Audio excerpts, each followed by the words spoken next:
मी खूप स्पष्ट म्हटलेलं आहे की एक मौलाना आहे की कोण आहे देवालाच माहीत आहे, पण ते खुलेआम असं म्हणतात आहे की मला 4 बायका आणि 19 मुलं आहे म्हणतात. आणि मला त्या गोष्टीची लाज वाटते की माझं कोरम 19 मुलांचं जे मला पाहिजे होते ते 30-35 मुलं पाहिजे होते आणि ते कोरम मी पूर्ण करू शकलो नाही म्हणे. आणि त्या गोष्टीसाठी मला आजही नाराजगी वाटते. तर मी सगळे हिंदुंनाही सांगन की ते जर खुलेआम म्हणतात आहे 4 बायका आणि 19 मुलं, तर आपण किमान 3-3, 4-4 मुलं आपले हिंदू लोकांनी केले पाहिजे. या ज्या पद्धतीने डॉमिनेट करण्याचा प्रयत्न करत आहे बोलून, तर मला वाटते की आपणही हिंदुस्थानमध्ये या भूमीमध्ये जन्माला आलो आहे. त्यांचा विचार आहे या हिंदुस्थानाला पाकिस्तान बनवण्याचं. एवढे संख्याने पोरं मुलं पैदा करून, तर आपण एक मुलांवर का संतुष्टी करत आहे? 4-4, 3-3, 4-4 मुलं आपणही सुद्धा केले पाहिजे. त्याच्यामध्ये काही दुम्मत आपण कोणी ठेवली नाही पाहिजे. येणाऱ्या महानगरपालिका निवडणुकीमध्ये अजित पवार व शरद पवार एकत्र येण्याची चर्चा सुरू आहे, कसं बघतो? मला असं वाटते की पवार साहेब आमचे खूप वरिष्ठ नेता या महाराष्ट्राचे आणि देशाचे आहे. त्यांच्या बाबतीत आणि अजितदादा आणि हे सगळे परिवार आहे.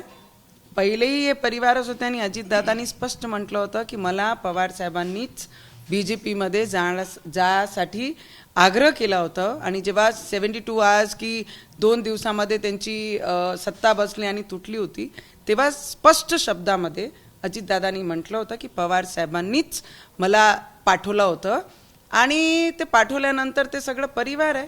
कधी ना कधी तर परिवार एक होतेच आणि ते झाले तर चांगलंच आहे. मनसे आणि सेनेची सुद्धा युती उद्या होणार जशी घोषणा होणार असं चर्चा सुरू आहे. उद्धव ठाकरे तर मजबुरीचं नाव जनाब उद्धव ठाकरेजी झालेले आहे. त्यांना आता जे नगर परिषद नगरपंचायतचे जे निकाल लागले पूर्ण महाराष्ट्रामध्ये, एकही ठिकाणी ते त्यांचेच कार्यकर्त्यांसाठी बाहेर निघाले नाही. आणि जे सीटा आहे तिथून स्पष्ट होत आहे की उद्धव ठाकरेजींची परिस्थिती या महाराष्ट्रामध्ये काय झाली आहे. आणि त्याच पद्धतीने कितीही त्यांनी कोणीही सोबत आला तरी त्यांची परिस्थिती जे महाराष्ट्रामध्ये नगराध्यक्ष नगरपंचायतमध्ये जे निकाल त्यांच्या बाजूनी आला तिच्यापेक्षाही बदतर परिस्थिती पूर्ण मुंबईमध्ये राहणार आहे. आणि मुंबईमध्ये हा आमचा भगवा आणि कमळ इथंच झेंडा लागणार आहे. राज्यामध्ये महायुतीत अजित पवारचा गट एकत्र आहे, मात्र अमरावतीमध्ये अजित पवारचा गट जो आहे तो वेगळा लढण्याची शक्यता आहे. त्यांनी असं सांगितलं पण आहे. कशा प्रकारे युती असणार अमरावतीमध्ये?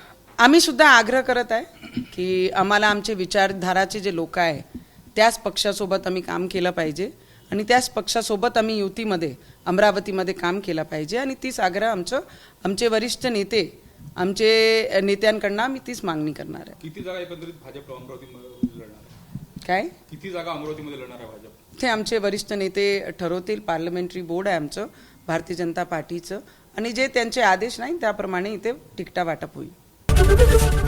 ABP माझा, उघडा डोळे बघा नीट.